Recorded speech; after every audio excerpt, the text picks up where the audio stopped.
સદાનંદાંભોધિ સ્મિતરુચિરપુર્ણેન્દુવદન પ્રફુલ્લાંભોજન્મ ચદસદૃશશોભાક્ષિયુગલઃ કૃપાપારાવાર શ્રિતસકલજીવાતિસુખદો મહાન શ્રેયો મૂર્તિ જયતિ સહી નારાયણ મુનિ વર્ણિવેશરમણીય દર્શનમ મંદહાસરુચિરાનનાંબુજમ પૂજિતમ સુરનરોત્તમેર્મુદા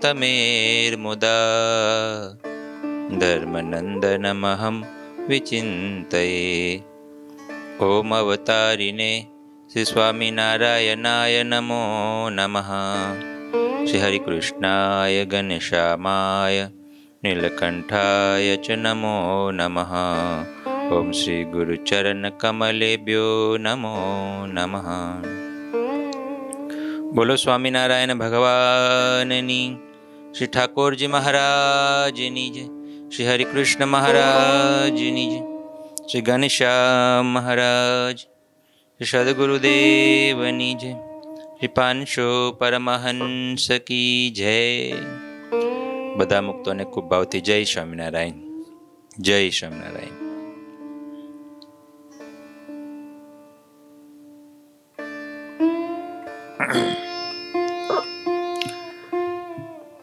ભક્ત ચિંતામણી ગ્રંથની કથા ચાલે છે.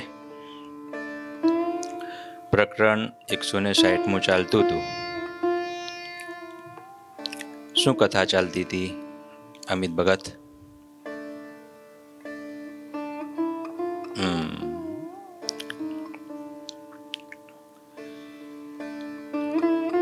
હા,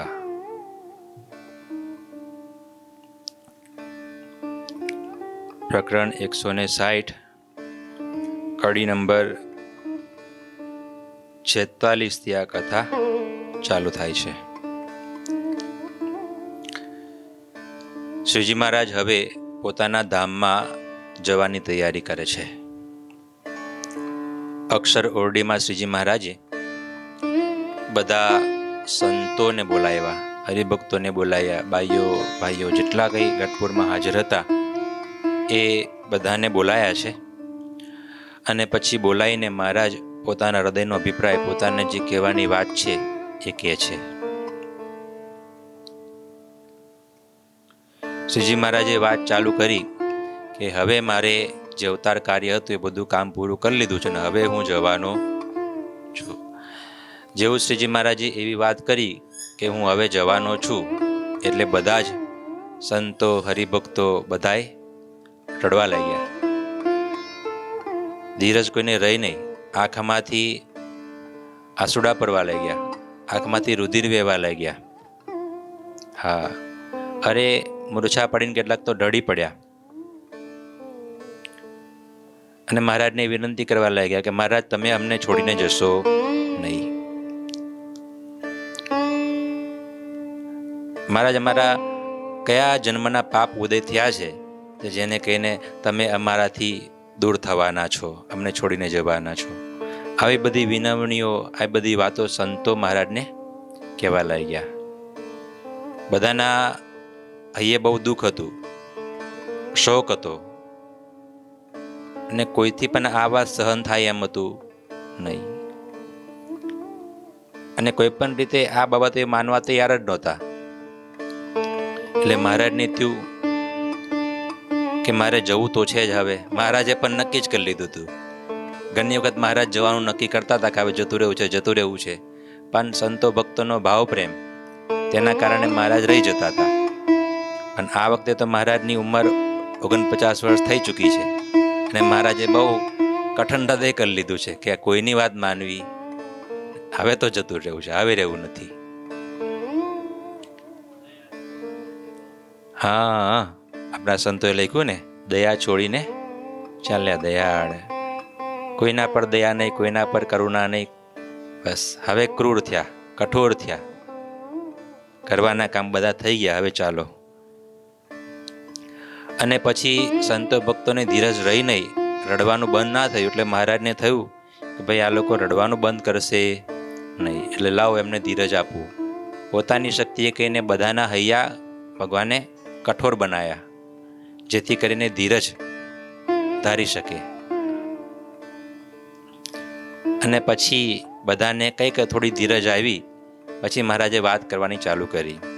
મહારાજે કીધું, હું ક્યાં જવાનો છું, હું ક્યાં ગયો છું? હા, હું છું જ ને મંદિરમાં, મૂર્તિઓમાં, હું સદાને માટે રહેલો જ છું. આવું આશ્વાસન શ્રીજી મહારાજ બધા સંતોને આપે છે. એ કથા ત્યાંથી બાકી છે.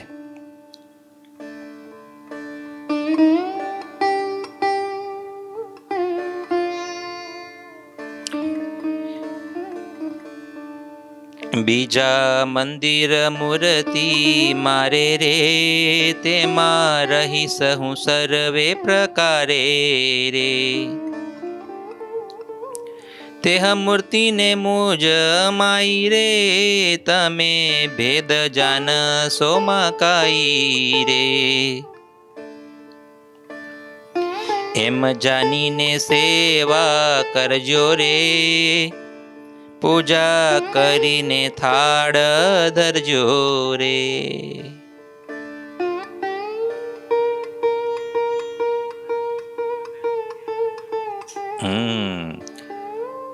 મહારાજે કીધું, અમે જે મૂર્તિઓ પધરાઈ છે તેમાં હું સદાને માટે રહેલો જ છું.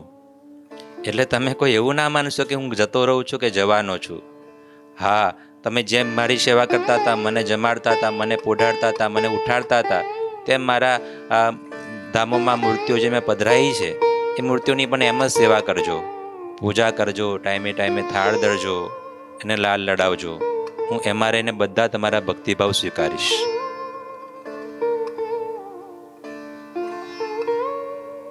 હે, કોણ નથી જતા?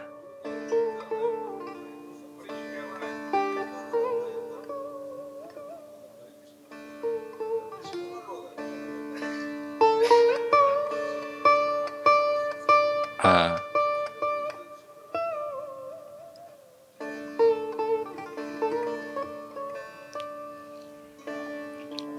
એમાં એવું છે ને, એક વસ્તુ બીજી પણ છે, તમને વાત કહી દઉં. બધા જ ધામોમાં મહારાજ છે, પ્રગટ છે, પ્રત્યક્ષ છે, સેવા સ્વીકારે છે, એમના દર્શન કરવા જ જોઈએ, જવું જ જોઈએ. અને કરનારા કરે પણ છે, બરાબર છે. પણ જે નથી કરતા કે નથી જતા, બરાબર છે. ચાલો, તો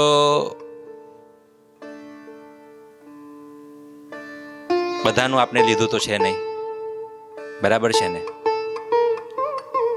ઘણી વખત એવું થતું હોય છે કે વાત બહુ સીધી હોય. હું એક જનરલ વાત કરું છું કે વાત સીધી હોય, આપના કલ્યાણનું આપણે જોવાનું હોય, બરાબર છે. કોણ શું કરે છે ને કોણ નથી કરતું એ જોવા જઈશું તો આપને ડિસ્ટર્બ થઈશું, આપનું કલ્યાણ બગડશે. એના કરતાં આપણને જે ભાવ થયેલો છે, આપણે જે ભક્તિ થયેલી છે, આપણે આપનું કરી લઈએ. ભગવાન જેને જે ફળ આપવાનું છે એ આપશે, પછી કોઈ બી હોય. હા,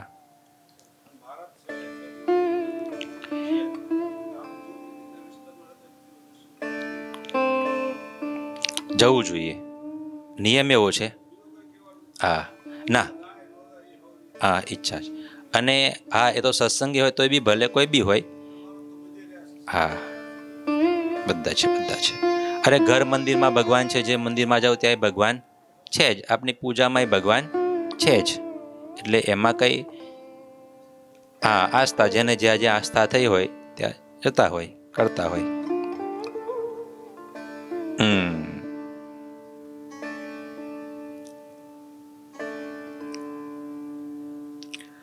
મૂળ આ વસ્તુ કેવી છે? ભાવનાની વાત કરે છે શ્રીજી મહારાજ, હૃદયના ભાવની વાત કરે છે મહારાજ. કે જે ભગવાનની મૂર્તિ છે, ભગવાનના જે સ્વરૂપ છે, એમાં તમે ભાવ રાખજો, એ હું જ છું, બરાબર છે. આપને ખાલી એટલું જ ગણી લઈએ કે ચાલો શ્રીજી મહારાજે 6 ધામ પધરાયા, 6 ધામ બનાયા, તેમાં જ ભગવાન રહ્યા છે ને બીજી કોઈ જગ્યાએ ભગવાન નથી રહ્યા, એવું માનીએ તો પણ ખોટું છે. બરાબર છે? ત્યાંય ભગવાન એ કહે છે કે મારો વિરહ તમને થશે નહીં, મૂર્તિ દ્વારા હું સદાને માટે પ્રગટ ને પ્રત્યક્ષ રહેલો છું. એ પછી ગામમાં મંદિર હોય તો એ ભલે, પૂજામાં મંદિર હોય તો એ ભલે, ઘરમાં મંદિર હોય તો એ ભલે, અરે આજુબાજુના વિસ્તારમાં જે કંઈ મંદિર છે શાસ્ત્રોક્ત વિધિ દ્વારા થયેલું બધી વિધિઓ, તો એ બધામાં હું રહેલો છું. અરે એટલું જ નહીં, શ્રીજી મહારાજે તો વચનાવતમાં એવું કીધું કે સંતોને કીધું આપતકાળ પડે ત્યારે તમે લીલા તૃણને મારું સ્વરૂપ માનીને દંડવટ કરજો તો તેમાં રહીને તમને દર્શન આપીશ. એટલે આ ભાવની વાત એ શ્રીજી મહારાજ કરે છે. હા હા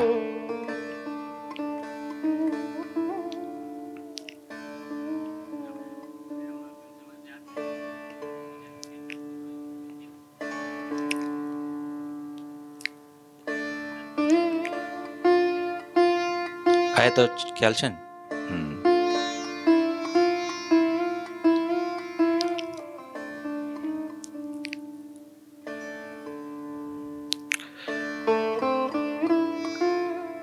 સાધુ વર્ણી પાળા સુની લેજો રે, ગોપાળ સ્વામીની આજ્ઞા મારે જોરે. અમ કેડે મરશોમાં તમે રે, અન્ન મુકશોમાં કહું અમે રે. લ્યો મહારાજ પછી આગળ કહે છે હરિભક્તો સંતોને કે તમે બધા સાંભળો, હવે આ હું સંપ્રદાયનું બંધારણ કરતો જાઉં છું, સંપ્રદાયની મર્યાદાઓ બાંધતો જાઉં છું. મારી પાછળ આજે ગોપાળાનંદ સ્વામી છે, એમની આજ્ઞામાં બધા રહેજો. સાધુ વર્ણી પાળા સૌ સુની લેજો રે, ગોપાળ સ્વામીની આજ્ઞામાં રહેજો રે. સાધુ વર્ણી પાળા સુની લેજો રે, ગોપાળ સ્વામીની આજ્ઞામાં રહેજો રે. અમ કેડે મરશોમાં તમે રે, અન્ન મુકશોમાં કહું અમે રે. મહારાજે પોતાના ગયા પછી એમ કહેવાય કે મારા ગુરુજી ઘણીવાર કથામાં કહે કે સેકન્ડ સ્વામિનારાયણ, બીજા ભગવાન સ્વામિનારાયણનું સ્વરૂપ બીજા સ્વામિનારાયણ તો ગોપાળાનંદ સ્વામી, એમને આ સંપ્રદાયના અધૂરા સંપ્રદાયની બધું જ સત્તા સોંપીને શ્રીજી મહારાજ ધામમાં ગયા. બંને આચાર્યને આજ્ઞા કરી, સંતોને આજ્ઞા કરી, પાર્ષદોને બધાને કીધું કે મારા ગયા પછી આ ગોપાળાનંદ સ્વામી જે કે એ પ્રમાણે બધાએ કરવાનું, એમની આજ્ઞા એટલે મારી જ આજ્ઞા છે, આવું મહારાજે કીધું. અને ગોપાળાનંદ સ્વામીની ઉંમર પણ મહારાજ જેટલી જ હતી. બીજા મોટા મોટા બધા સંતો હતા, મુક્તાનંદ સ્વામીની ઉંમર તો બહુ મોટી હતી. મહારાજ ધામમાં ગયા પછી 1 મહિનામાં જ એમને પણ દેહ ત્યાગ કરી દીધો. બ્રહ્માનંદ સ્વામી પણ મોટા હતા, મોટી ઉંમરના, પણ એ મહારાજ ગયા પછી 2 વર્ષ પછી બ્રહ્માનંદ સ્વામી ધામમાં વયા ગયા. એટલે જે મોટા ને મોટી ઉંમરના હરિભક્તો હતા, જૂના સંતો અને હરિભક્તો, એ બધા મહારાજ ગયા પછી 1-2 વર્ષમાં બધાએ પોતાની આ જીવન લીલા સંકેલી. અને ગોપાળાનંદ સ્વામીની ઉંમર થોડી યંગ હતી, મહારાજ જેટલી જ હતી. મહારાજ પણ 49 વર્ષના હતા, ગોપાળાનંદ સ્વામી પણ 49 વર્ષના હતા. અને ગોપાળાનંદ સ્વામીને કીધું હતું કે તમારે રહેવાનું છે, બધું બંધારણ વ્યવસ્થિત બધું જ કરીને પછી આવવાનું છે. આજે આપણે નિત્ય પૂજા કરીએ, નિત્ય પૂજામાં જે આહ્વાન મંત્ર બોલીએ, શિક્ષાપત્રી વાંચીએ, જે આખો ક્રમ, પૂજાનો આખો ક્રમ, ભાઈ સવાર સાંજની જે નિત્ય નિયમ તેનો ક્રમ, બરાબર, પછી સંતોના જે બધા નિયમો, એ બધી વિધિઓ ગોપાળાનંદ સ્વામી પ્રવર્તાવે પે સંપ્રદાયમાં. હા, એ બધું જે નિત્યને આપને બોલીએ ચેષ્ટા, આખું માળખું બાંધી દીધું કે આ પ્રમાણે બધાએ કરવું, એ ગોપાળાનંદ સ્વામી કર્યું. એ પહેલાં તો શું હતું, શ્રીજી મહારાજ હતા ત્યારે ભજન મહારાજ હતા, મહારાજની સાથે મહારાજની મરજી હોય પ્રમાણે બધું થતું, આરતી ને બધું તો બોલાતું જ. પણ ત્યાર પછી મહારાજના ધામમાં ગયા પછી ગોપાલ સ્વામી બહુ સારું બધું આ બધું બંધારણ કરી દીધું. ને ગોપાળાનંદ સ્વામી હતા પણ એવા મોટા સમર્થ પુરુષ. શ્રીજી મહારાજ ધામમાં ગયા પછી સ્વામી ઘણી જગ્યાએ તો 100 રૂપ ધારણ કરીને બોલો 100 રૂપ ધારણ કરીને વિચરણ કરતા હોય એવા પણ પરચાઓ પ્રસંગો લખાયેલા છે. આ પ્રસંગો છે. સાધુ વર્ણી પાળા સુની લેજો રે, ગોપાળ સ્વામીની આજ્ઞા મારે જો રે. અમ કેડે મરશોમાં તમે રે, અન્ન મુકશોમાં કહું અમે રે. આત્મઘાત ન કરશો જન રે, એહ માનજો મારું વચન રે. મહારાજ બધાને શિખામણ આપે છે. અક્ષરઓરડીમાં બેઠા છે બધા સંતો ભક્તો મુક્તો અને કહે છે કે અમે જવાના છીએ, આ ગોપાળન સ્વામીની આજ્ઞામાં રહેજો, અમારી પાછળ કોઈ આત્મઘાત ના કરતા, મરશો નહીં. દુનિયાની રીત અને ભગવાનની રીત ને ભગવાનના સાધુની રીત અલગ હોય. દુનિયાના માણસ કોઈ મરે તો રોકકળ કરે, પણ એ તો શ્રીજી મહારાજે હરિભક્તો માટે પણ ના પાડી દીધી, સાધુ માટે પણ ના પાડી દીધી કે ભગવાનના બ્રહ્મનિષ્ઠ કોઈ ભગવાનના મોટા સંત ધામમાં જાય કે કોઈ મોટા હરિભગત ધામમાં જાય તો તેની પાછળ દુનિયાના જીવોની જેમ રોકકળ કરે એવું કરવું નહીં. હા, પ્રાકૃતની જીવની પેટે રુદન કરવું નહીં. આવો શબ્દ પ્રાકૃત એટલે કે આ માયાના જે જીવ છે એ જે કરે એ રીતના નહીં. હા, દુઃખ ચોક્કસ લગાડવાનું છે. દુઃખ ના લાગે તો આપણે ભક્તિભાવ વાળા જ નથી. હા, રામાનંદ સ્વામી ધામમાં ગયા બરાબર, તો રામાનંદ સ્વામીના શિષ્યો 50 જેટલા શિષ્યો હતા. તેમાં રઘુનાથ દાસ કરીને એક શિષ્ય હતા, મુક્તાનંદ સ્વામીના સરખી ઉંમરના અને બહુ સમાધિનિષ્ઠ અને બહુ કડક ધર્મ નિયમમાં રહેતા. હવે સંપ્રદાયમાં નીલકંઠવડની લોજમાં ફરતા આવ્યા એટલે રામાનંદ સ્વામીને તો ખબર કે ભાઈ આ તો પરબ્રહ્મ છે, હું તો ડુગડુગીનો વગાડનાર હતો ને ખેલ ભજવનાર તો આવી ગયા છે. એટલે રામાનંદ સ્વામી વર્ણિનું પ્રતિપાદન બહુ કરે, મુક્તાનંદ સ્વામી પણ વર્ણિનું કહેતા શ્રીજી મહારાજનું પ્રતિપાદન બહુ કરે. ત્યારે આ રઘુનાથ દાસ જે હતો જોડે રહેનારો શિષ્ય એ કે ભાઈ આ રામાનંદ સ્વામી છે ને કે નવા આવેલા ચેલામાં છોકરામાં બંધાઈ ગયા છે. બોલો, મહારાજ તો ગોરા ગોરા રૂપાડા પતલી કાયા બધું સ્વરૂપ.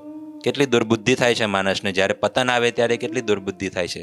જોડે ભગવાન હતા, જોડે મુક્તાનંદ સ્વામી હતા, બોલો, તો એ ભગવાનને રામાનંદ સ્વામીને ઓળખી ના શીખ્યા. એવું છે ને, ભગવાનને આ તો બહુ અઘરું છે. આપની સામે જ હોય ભગવાનને, ભગવાનના સાધુ મોટા પુરુષો આપની સામે જ વિચરતા હોય, પરંતુ આપની બુદ્ધિ આપની એટલે કે જેની બુદ્ધિ મલિન થઈ ગઈ હોય એને કોઈ દિવસ એ સારું દેખાતું નથી. એટલું કહે ને કે રામ કે જમાને में भी रावण का वंश था, कृष्ण के साथ मौजूद कंस था, इतिहास में ऐसा समय कभी नहीं आया जब सरोवर पर केवल हंस नहीं बग था. એટલે કે જ્યાં હંસલા હોય ત્યાં બગલાય હોય સરોવરમાં. એવું રામની સાથે રાવણ હતો, ના માન્યા. બોલો, કૃષ્ણની સાથે કંસ ને શિશુપાલ ને દંત વગેરે કેટલા બધા અસુરો હતા ને. ભગવાન હતા, ભગવાન લીલા કરતા હતા, ભગવાન ચરિત્રો કરતા હતા, ભગવાન ઐશ્વર્ય બતાવતા હતા, એમને ના મનાયું. બોલો, એ રીતના આ રઘુનાથ દાસ હતો એ પણ એક અસુર જ હતો. શ્રીજી મહારાજે વૈષ્ણવમાં કીધું રઘુનાથ દાસ અસુર છે, આવું કીધું. બોલો, તો એ રામાનંદ સ્વામી પર ખોટા આક્ષેપો નાખે એ જમાનામાં. બોલો, ભગવાન છે, મોટા સદગુરુ છે, તો એની લીલાને સમજી શક્યા. એટલે પછી શ્રીજી, અને પાછું થયું શું, રામાનંદ સ્વામી જ્યારે ધામમાં ગયા ત્યારે એક બાજુ અગ્નિ સંસ્કાર ચાલે, બધા હરિભક્તો બધા સંતો હૃદયમાં શોખ, અગ્નિ સંસ્કાર કરે, બધી વિધિ કરે, અને આ બાજુ રઘુનાથ દાસ દૂર ઉભો હસે. બોલો,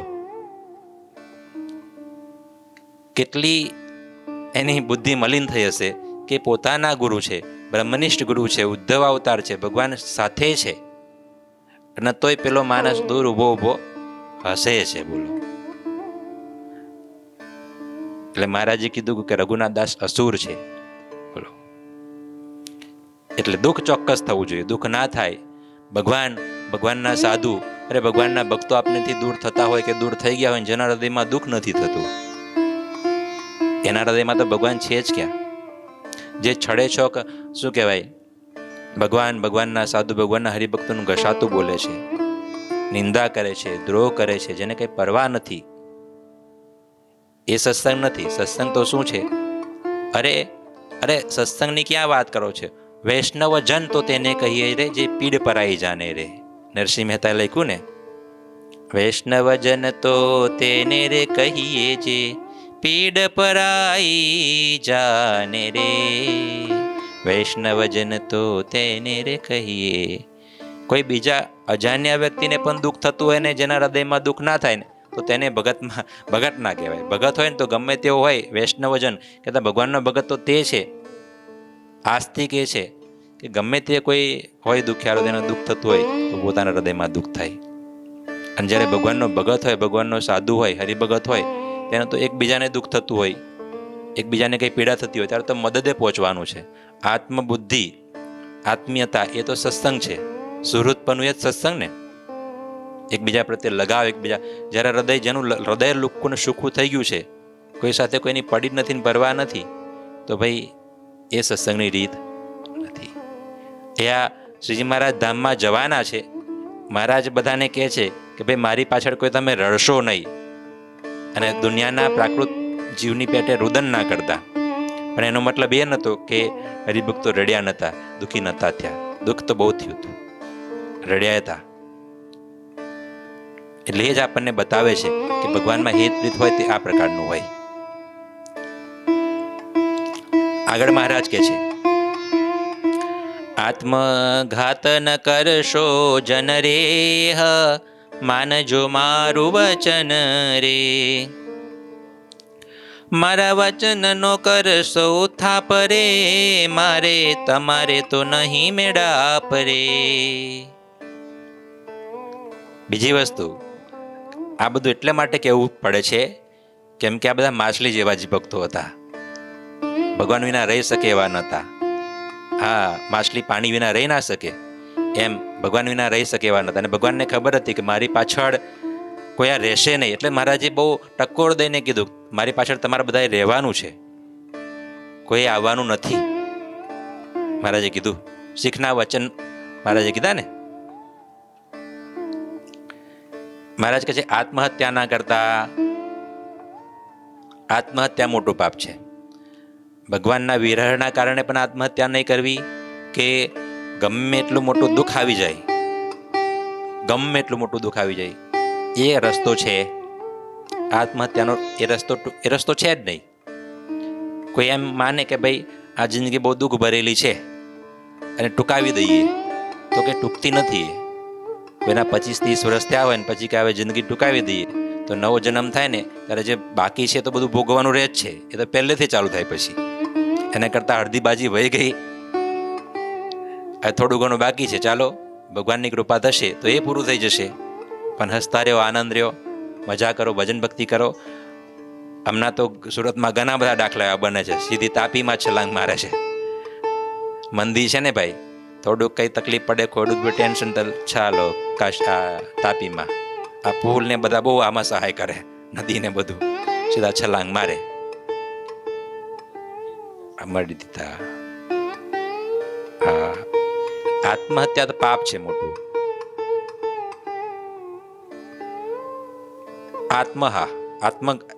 આત્મહત્યારો લખ્યો શાસ્ત્રમાં, બહુ સરસ વાત છે ઉપનિષદોમાં.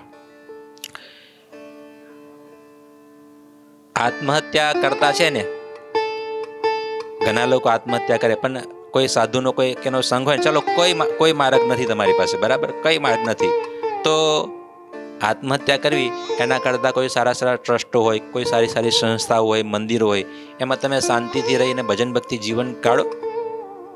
ક્યાં દુઃખ છે? મનમાંથી કાઢી નાખો. મનમાં માનીએ તો દુઃખ છે ને, મનમાંથી કાઢી નાખીએ તો ક્યાં દુઃખ છે? એટલે આત્મઘાત ના કરતા, એવું મહારાજ કહે છે. મારી પાછળ કોઈ મળશો નહીં, આટલું તો તમે ખાસ કરીને માનજો જ. જો આ તમે નહીં માનો તો તમે મારા નથી. મહારાજ કડક શબ્દોમાં કહી દીધું, આ મારા વચનનો ઉત્થાપ કરશો કોઈ આત્મહત્યા કરશો કે દુનિયાના જીવની પાછળ રોકકડ કંઈક કરશો બીજું ત્રીજું, તો મારે ને તમારે કંઈ ભાઈ લેવા દેવા નહીં. મારે ને તમારે શિક્ષાપત્રીમાં શ્રીજી મહારાજે કહી દીધું, જો આ શિક્ષાપત્રીની આજ્ઞાઓ મેં લખી છે એ પ્રમાણે જે વર્તશે એ બધા મારા છે અને એ બધા ઈચ્છિત ફળને સુખને પામશે. પણ આ પ્રમાણે જે નહીં વર્તે એ મારા સંપ્રદાય નહીં અને તેનું કલ્યાણ પણ થાય. તે સંપ્રદાય નહીં અમારા, તેનું કલ્યાણ પણ નહીં થાય, આવું લખી દીધું. બોલો, મહારાજ પોતાના વચનોને એ આજ્ઞા પોતાના વચનોનું સ્વરૂપ બતાવે છે કે મારા વચનો છે એ જ તમારી માટે મારું સ્વરૂપ છે. મારે બધી ભલામણો કરવા લાગ્યા છે, મારા આશ્વાસન આપે છે. એમ કહી વચન વિષમરે દીધા પોતાના ચરણના સમરે, જ્યારે મનાવ્યું એવું વચન રે તે સુનીને બોલ્યા જન રે. જો તો ખરા મહારાજે સંતો હરિભક્તોને ધીરજ આપવા માટે કેટલી સૌથી પહેલાં તો રડતા હતા, એમને છાના રહેતા નહોતા. તો ભગવાનને પોતાની શક્તિએ કરીને બધાના હૈયા કઠોર બનાવ્યા. હૈયા કઠોર બની ગયા ત્યાર પછી મહારાજે પાછા કડક શબ્દોમાં કીધું કે ભાઈ રોકકડ ના કરતા, મારી પાછળ આત્મહત્યા ના કરતા. આટલું કીધા પછી પણ મહારાજ કે એમ નહીં માને આ લોકો. બધાને એક એકને પોતાની પાસે બોલાયા, વારા ફરતે આવો બધા, મારા ચરણ પકડો, ચરણ પકડીને સમ ખાઓ. એક એક હરિભગતને એક એક સાધુને બોલાયા. મહારાજે પોતાના ચરણ પકડાવ્યા. હા મહારાજ, તમે કીધું છે અમે પાડશું ને તમારી પાછળ અમે આત્મહત્યા કરીશું. બોલો ચાલો, એક એકને બોલાયું. મહારાજ કેટલા એમ પાક્કું કરે છે. મહારાજને ખબર છે કે આ લોકો રહેશે નહીં, આ લોકોને બાંધવા પડશે ગમે તેમ, એટલે મહારાજ બાંધે છે.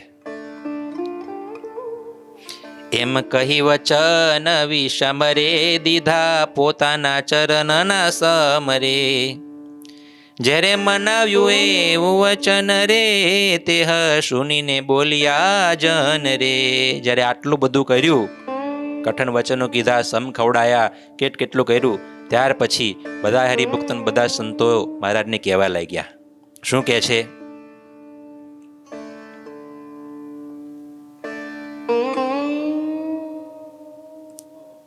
હે મહારાજ રહીશું અહીં અમે, એવું મનાવ્યું વચન તમે, પણ તમારા ચરણમાં મન રાખજો અમારું નિષદન.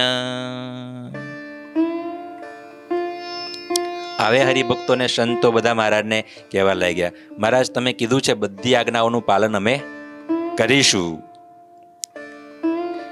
પણ મહારાજ એટલું કરજો કે તમે અમારાથી દૂર થાઓ, તમે જાઓ તો એ તમારા ચરણમાં સદાને માટે અમારું મન રહે. તમે શરીરથી ભલે અમારાથી દૂર થાઓ છો, અમારે તમને જવા દેવાતો નથી, પણ તમારી ઈચ્છાથી તમારાથી ઉપર તો અમે છીએ નહીં. તમે કહો છો એ બધું અમે માનીશું, પણ તમારા ચરણોમાં તમારી મૂર્તિમાં સદાને માટે અમારું મન રાખજો. આ વસ્તુ આપણને શીખવાડે છે. ભગવાન ભલે આજે પંચ ભૌતિક દેહ કહીને આપની વચ્ચે નથી, 250 વર્ષે જે મહારાજનું સ્વરૂપ વિચરણ કરતું હતું એ કદાચ આપની પાસે નથી, પણ મૂર્તિઓ દ્વારા ભગવાન આપની પાસે છે. અને આપનું મન જો એ મૂર્તિમાં છે, ભગવાનના ચરણમાં છે, ભગવાનના સ્વરૂપમાં છે, પછી ભલે આપને વ્યવહાર કરતા હોય કે દુનિયાના કામો કરતા હોય. અરે ઘણી વખત એવું પણ બને કે સંસારની ઉપાધિઓ જાજી આવી જાય તો મંદિર આવી પણ ના શકાય, એવું ક્યારેક બનતું હોય હરિભગતને, બહુ સારા હરિભગતને પણ બનતું હોય. અરે ભગવાનના બહુ એકાંતિક સાધુ હોય તો એના શરીરમાં એવી કંઈક રોગ અને એવી કંઈક પીડા આવી ગઈ તો એ પણ ઘણી વખત આરતી કે પૂજા પણ ના કરી શકે એવું પણ થઈ શકતું હોય છે, બની શકતું હોય છે. કારણ કે દેહ નિર્બળ થઈ ગયો, પણ મન ભગવાનના ચરણમાં છે તો ભગવાન એની સાથે સાથે ને સાથે જ છે. એટલે હરિભક્તો સંતો પ્રાર્થના કરે છે કે ભગવાન તમે અમારાથી દૂર થાવ, પણ અમારું મન જે છે એ તમારા ચરણમાં હંમેશાને માટે રાખજો. આટલી કૃપા કરજો ભગવાન, અમારું મન બીજી ક્યાંય કોઈ જગ્યાએ જાય નહીં. આ સાચા ભક્ત અને આ સાચા સાધુની વ્યાખ્યા છે. જેનું મન ભગવાનના ચરણમાં છે ને, જેનું ચિત્ત ભગવાનમાં લાગેલું છે ને, એ તો સંસારમાં રહે છે ને તો એ છતાં ત્યાગી જ છે. જેના મનમાંથી સંસાર ઉડી ગયો છે, જેના મનમાંથી સંસારની વાસનાઓ ઉડી ગઈ છે, એ નિવૃત્ત રાગસ્ય ગૃહમ તપોવનમાં એવું લખ્યું. ઘરમાં રહે છે તોય જંગલમાં તપોવનમાં રહે છે. ભગવાનમાં જેનું ચિત્ત લાગી ગયું છે. આપના સંતોના મન, હરિભક્તોના મન સદાને માટે ભગવાનમાં લાગેલા રહેતા હતા. બધા બહુ વિરહના, બધા બહુ પ્રેમના કીર્તનો છે. એટલે મહારાજને વિનવનીના વચનો સંતો હરિભક્તો બોલે છે, ભગવાન અમારું મન છે તમારા ચરણોમાં, તમારી મૂર્તિમાં સદાને માટે રાખજો. પછી આગળ શું કે છે? અપરાધ અમારા મજોજો રે, અંત કાઢે તો વેલા આવજો રે. મહારાજ બીજી વસ્તુ, અમારામાં અવગુણો ભરેલા જ છે. અમારામાં અમે માયાના જીવ છે, તો નાની મોટી કંઈક ખોટ ખામીઓ તો રહેવાની જ છે ને રહેલી જ છે. મહારાજ એ અમારા અવગુણ સામે તમે જોતા નહીં. અમે પ્રયત્ન ચોક્કસ કરીશું તમને ગમવા માટે, એ અવગુણો કાઢવા માટે, એ દોષોને ટાળવા માટે. પણ કદાચ મહારાજ રહી જાય થોડું ઘણું તો તમે એમને તરછોડી ના દેતા, અવગુણ સામે ના જોતા. બ્રહ્માનંદ સ્વામીને ગાયું ને, જેવો તેવો તો એ પુત્ર તમારો, અન સમજુ અહંકારી રે, બેટાને હે તે બોલાવો, અવગુણિયા વિસારી રે, અધમો ઉદ્ધારણ અવિનાશી તારા. ભગવાન તમે અધમનું ઉદ્ધારણ કરનારા છો. બ્રહ્માનંદ સ્વામી કેટલા ગુંડિયલ, કેટલા સમ્રાટ, કેટલા મોટા કવિ, એ એવું કહે છે કે જેવો તેવો તો એ પુત્ર તમારો. અને આપનામાં કઈ થોડી ભક્તિ આવી ગઈ હોય કે થોડું જ્ઞાન આવી ગયું ને, અમે તો ભાઈ બહુ સત્સંગી પાક્કા. થોડું શાસ્ત્રનું જ્ઞાન આવી ગયું, થોડું આવી ગયું, આપણે તો હા ભગત થઈ ગયા, બહુ મોટા ભગત. બ્રહ્માનંદ સ્વામી, મુક્તાનંદ સ્વામી, પ્રેમાનંદ સ્વામી ગાયું જો, કડવી તુંબડિયા મેની છે ભૌમકી. કેટલું દેનપણું લાવવાનું છે ને કેટલું ગરીબપણું લાવવાનું છે, આ સંતો ભક્તો આપણને શીખવાડે. બધી સામર્થ્ય, બધા ઐશ્વર્ય યુક્ત હતા. શ્રીજી મહારાજ કે મેં અક્ષરધામ લઈને આવ્યા છે. અક્ષરધામના મુક્તોને બધાને લઈને આવ્યા હતા મહારાજ. તોય કેટલા દિનને આધીન રહે છે. અને આપણને તો ખબર ના હોય કે આપણે અક્ષરધામમાંથી આવ્યા છે કે ક્યાંથી. તોય ભગવાનના સાધુ હરિભક્તોને રાત દિવસ અવગુણ જોયા કરીએ. જરાય પડી ના હોય કોઈ સાધુની, કોઈ ભક્તોની.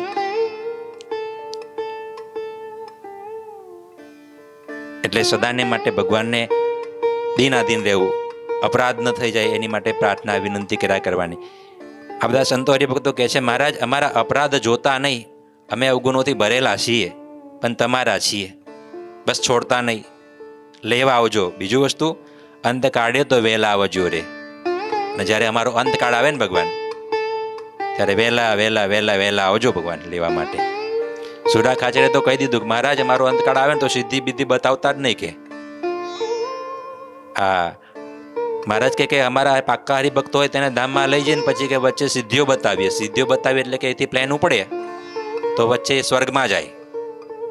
સ્વર્ગમાં જાય ત્યાંની બધી અપ્સરાઓ બધું, એ તમારે રાજમહેલો ને આ બધું એ થાય. પછી આગળ જતા પછી બહુ એનું ઉપનિષદોમાં વર્ણન લખ્યું છે કે અપ્સરાઓ બધી 100 અપ્સરાઓ ઊભી હોય, સોનાના થાળ ઊભી હોય લઈને, આ બધું કઈને ઊભી હોય, અને કે આવો તમે મારો ઉપભોગ કરો, અમને ભોગવો. આવું બધા વચનો મીઠા, આ તમારું જ ધામ છે, તમારી માટે જ ખાલી કર્યું છે. જો કે આવા બધા વચનો કે તો જે કાચો પોચો હોય એ તો લાગે ભાઈ એ બધું મજાનું છે કે ચાલો એ રહી જવા જેવું છે, તો ભાઈ ત્યાં પ્લેન લેન્ડ થઈ જાય, ત્યાં રહી જાય, અક્ષરધામમાં જાય જ નહીં.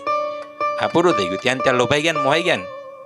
તો સુરા ખાચરને આ બધી મહારાજ સભામાં વાત કરતા હતા ને, સુરા ખાચર કે મહારાજ એક કામ કરજો, મહારાજ આ બધું જોઈએ ત્યારે તકલીફ થાય ને, અહીંથી તમે મહારાજ અમને લઈ જાઓ તો આંખે પાટો બાંધી દેજો, એટલે કંઈ જોવાનું નહીં, સીધું અક્ષરધામમાં જ પાટો ખોલજો, આ સ્ટેશન જ કાઢ નાખો, બસ સીધો અહીંથી એક્સપ્રેસ ઉપાડજો, વચ્ચે કંઈ વાયા કરવું.